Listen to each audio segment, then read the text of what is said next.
सासू माँ की नई सहेली।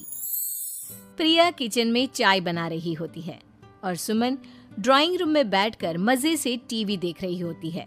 तभी दरवाजे की घंटी बजती है। प्रिया, जरा देखना तो कौन आया है। देखती हूँ मम्मी जी। प्रिया दरवाजा खोलती है तो सामने पड़ोस वाली विमला आंटी खड़ी होती है। नमस्ते आंटी जी, कैसी हैं आप? मैं तो बिल्कुल ठीक हूँ बेटा, पर तेरी सास को क्या हुआ है? आजकल कहीं दिखती ही नहीं है। जब देखो तब टीवी के आगे जमी रहती है। अंदर तो आइए आंटी। अरे ओ दीपक की अम्मा, कहाँ हो? अरे विमला, आओ आओ, क्या बात है, बड़े दिन बाद याद आई तुम्हें मेरी। मैं तो हमेशा ही तुम्हें याद करती हूँ, पर तुम ही गायब रहती हो और आजकल तो बाहर भी नहीं आती जाती। तबीयत तो ठीक है ना तुम्हारी? अरे तबीयत को क्या होना है, इस उम्र में तो कुछ ना कुछ लगा ही रहता है। मेरी छोड़ो, तुम ये बताओ कि क्या चल रहा है गली मोहल्ले में। तुम गली मोहल्ले की छोड़ो, चल तो तुम्हारे पड़ोस में रहा है। तुम्हारी नई सहेली आई है। मेरी कौन सी नई सहेली? मैं तो यहाँ बस तुमसे बातचीत कर लेती हूँ या फिर बाजू वाली शर्मा की बहू से दो चार बातें कर लेती हूँ। इसीलिए तो कहा कि तेरी नई सहेली आई है। अब कोई पड़ोस में आया है तो बात तो होनी ही है। कम से कम इसी बहाने हमारा भी एक ग्रुप बन जाएगा। फिर सब मिलकर अपनी बहुओं की शिकायतें किया करेंगे। दोनों हंसने लगते हैं।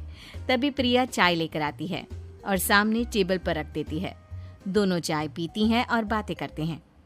चलो मैं चलती हूँ, अब कल मिलते हैं। राम राम। अगले दिन प्रिया किचन में कुछ काम कर रही होती है और सुमन आराम से सोफे पर बैठकर मटर छिल रही होती है। तभी डोरबेल बजती है।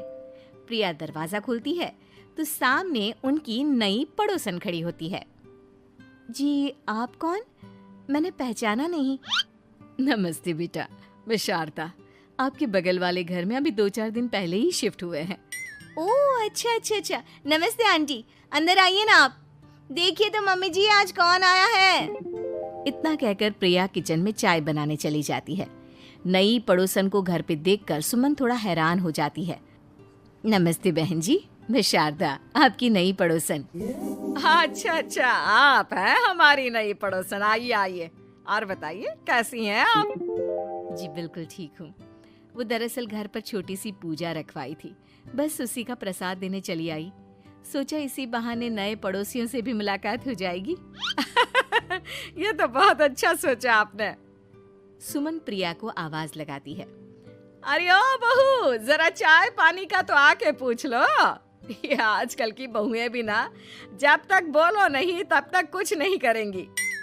आई मम्मी जी। प्रिया चाय लेकर आती है। दोनों बैठकर चाय पीती हैं और खूब सारी बातें करती हैं। अच्छा बहन जी, अब मैं चलती हूँ, फिर मिलते हैं। अब तो आना जाना लगा ही रहेगा। शारदा के जाने के बाद प्रिया किचन से बाहर आती है। क्या बात है मम्मी जी, आप दोनों को देखकर तो लगा ही नहीं कि पहली बार मिल रही हो। आप दोनों तो बिल्कुल बिछड़ी हुई सहेलियों की तरह बातें कर रही थी। अरे जब दो औरतें मिल जाती है ना, तो बातें अपने आप ही निकल आती है। अब तू अपने काम पर ध्यान दे, बातों पे नहीं। ऐसे ही कुछ दिन बीत जाते हैं। अब सुमन और शारदा अच्छी सहेलियां बन गई होती हैं। दोनों एक साथ मंदिर जाती, मार्केट जाती और कभी कभी तो विमला भी इनके साथ मिलकर खूब हंसी ठिठोली करती। एक शाम तीनों बैठकर सुमन के घर पर चाय पी रही होती हैं कि तभी बहुत तेज बारिश शुरू हो जाती है। सुमन जोर से प्रिया को आवाज लगाती है। प्रिया, ओ प्रिया, देख कितनी तेज बारिश हो रही है। जाके छत से सारे कपड़े ले आ, नहीं तो सब भीग जाएंगे। सुमन 2 बार आवाज लगाती है लेकिन प्रिया का कोई जवाब नहीं आता। शायद प्रिया कुछ काम कर रही है, इसीलिए कुछ जवाब नहीं दे रही। अरे काहे का काम, आराम फरमा रही होगी महारानी। तभी प्रिया बीमार हालत में अपने कमरे से बाहर निकलती है। हाँ मम्मी जी, क्या हुआ? मेरी तबीयत थोड़ी ठीक नहीं है ना, इसलिए आग लग गई। अरे सारे कपड़े भीग गए और तुझे सोने से फुर्सत नहीं है। सबके सामने सुमन के मुंह से ऐसी बातें सुनकर प्रिया उदास हो जाती है और छत से कपड़े उतारने चली जाती है। सुमन, ये क्या बात हुई? प्रिया ने बताया ना कि उसकी तबीयत ठीक नहीं, इसलिए उसकी आंख लग गई। तुम भी ना खामखा उसे सबके सामने सुना दिया।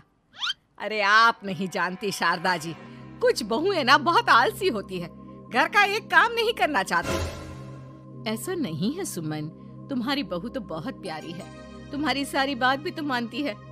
हाँ सुमन, तुम प्रिया के बारे में ऐसा क्यों सोचती हो? मेरी भी दो बहुएं हैं, लेकिन मैं उन्हें अपनी बेटियों की तरह रखती हूँ। आखिर वो भी तो किसी की बेटियां ही है ना। और अगर तुम ऐसा ही व्यवहार करोगी तो एक दिन प्रिया भी तुम्हारे साथ ऐसा ही बर्ताव करेगी। शारदा और विमला की बातें सुनकर सुमन की तो बोलती बंद हो जाती है। वहीं प्रिया भी बाहर से सारी बातें सुन रही होती है। अरे मैं कोई उसकी दुश्मन थोड़ी ना हूँ, मैं भी उसकी माँ हूँ, लेकिन कभी कभी सास बनना पड़ता है, नहीं तो बहुएं हाथ से निकल जाती है। देखो सुमन, ये सब सोच का फर्क है। अगर तुम ये सोचोगी तो कभी प्रिया को अपनी बेटी नहीं बना पाओगी। इतना कहकर शारदा और विमला वहां से चली जाती हैं और सुमन अकेले बैठकर उनकी बातें सोचने लगती है। अगले दिन प्रिया और दीपक अपने कमरे में बैठकर बात कर रहे होते हैं और सुमन उनके कमरे के बाहर कुछ काम कर रही होती है और उन दोनों की बातें सुन लेती है। दीपक, तुम्हें पता है हमारे पड़ोस में जो शारदा आंटी है ना, बहुत अच्छी हैं। अच्छा, ऐसा क्या हो गया जो तुम्हें वो इतनी अच्छी लगने लग गई? कुछ खास नहीं, बस कल जब मम्मी जी मुझे सबके सामने सुना रही थी तो शारदा आंटी ने मेरा साथ दिया। मैं तो सच में हैरान ही रह गई थी जब उन्होंने मम्मी जी को मुझसे ऐसा बर्ताव करने के लिए मना किया। अच्छा, फिर क्या हुआ? होना क्या था, शारदा आंटी तो मम्मी जी को समझा ही रही थी कि बहू को भी बेटी की तरह ही रखना चाहिए, लेकिन मम्मी जी तो मम्मी जी है ना, उन्हें तो मुझ में हमेशा कमी ही दिखती है।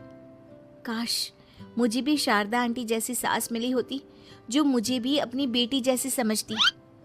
सुमन ये सब सुनकर बहुत उदास हो जाती है और वहां से चली जाती है। प्रिया की बातें सुमन के कानों में बार बार गूंज रही थी। उसे बहुत शर्मिंदगी महसूस हो रही थी कि उसने प्रिया के साथ बहुत गलत किया है। अगले दिन सुमन शारदा और विमला को बुलाती है। क्या बात है सुमन, आज तूने ऐसे अचानक क्यों बुलाया? सब ठीक तो है ना? हाँ हाँ, सब ठीक है, तुम दोनों बैठो तो सही। तब तक दीपक और उसके पापा भी आ जाते हैं।